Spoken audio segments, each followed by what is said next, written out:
Namaste everyone. Welcome to Gita Essence with Deepak.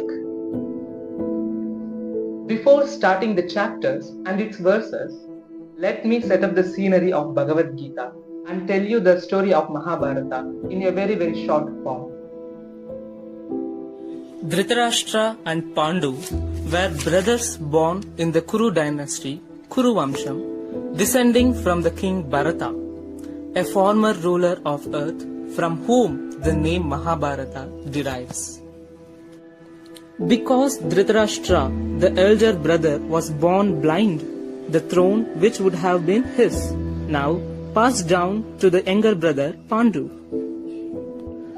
When King Pandu died by a curse at an early age, his 5 children, Yudhishthira, Bhima, Arjuna, Nakula and Sahadeva, came under the care of Dhritarashtra, who in effect became as king for the time being. Now, the 100 sons of Dhritarashtra and sons of Pandu grew up in the same royal household.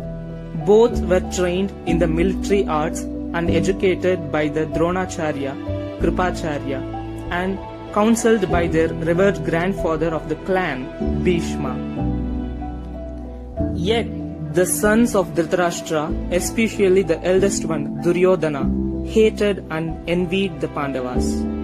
And the blind and weak-minded Dhritarashtra wanted his own sons to inherit the kingdom, but not to those Pandavas. Thus Duryodhana, with Dhritarashtra's consent, plotted to kill the young sons of Pandu, but with the careful protection of their uncle Vidura, the minister, and their cousin Lord Krishna, the Pandavas escaped many attempts against their lives. Now, Lord Krishna was not an ordinary man, but the supreme Godhead himself, who has descended to earth and playing the role of prince in a contemporary dynasty. In this role, he was also the nephew of Pandu's wife Kunti, the mother of the Pandavas. So, both as a relative and as the eternal upholder of religion, Krishna favored the righteous sons of Pandu and protected them. However, the clever Duryodhana challenged the Pandavas to a gambling match. In the course of fate, Duryodhana and his brothers took possession of Draupadi, the chaste and devoted wife of Pandavas, and insultingly tried to strip her naked before the entire assembly of princes and kings.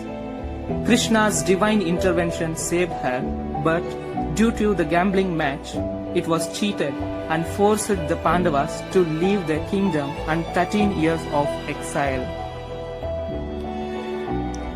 Upon returning from exile, the Pandavas rightfully requested their kingdom from Duryodhana, who bluntly refused to yield it.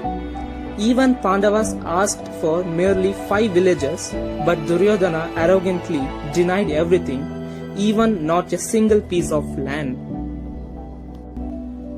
Throughout all this, the Pandavas had been consistently tolerant and forbearing, but now the war seemed inevitable. Now, the princes of entire world divided, some siding with the sons of Dhritarashtra and others with the Pandavas.